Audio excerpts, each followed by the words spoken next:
C'est fermé.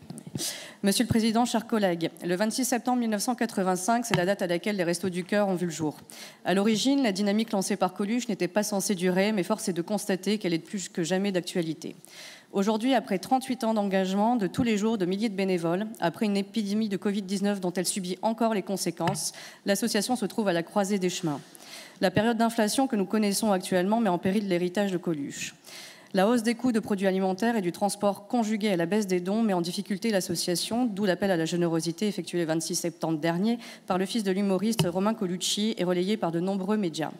Car dans le même temps, comme cela a été dit précédemment, la demande a explosé et le nombre de bénéficiaires ne cesse d'augmenter, notamment des jeunes, mais aussi des familles monoparentales et des travailleurs précaires.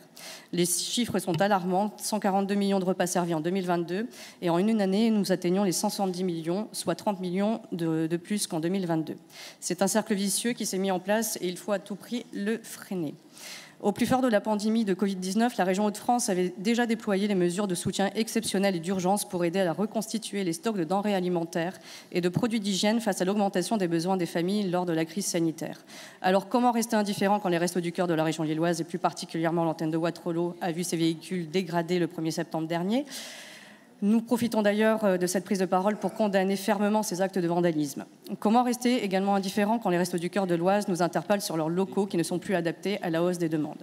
Avec cette délibération, même si ce n'est pas de notre compétence première, la région Hauts-de-France démontre une fois de plus sa volonté de lutter contre la précarité et apporte son soutien à ces femmes et ces hommes qui s'engagent au quotidien pour celles et ceux qui sont dans le besoin. Il est en effet de notre devoir d'aider ceux qui aident.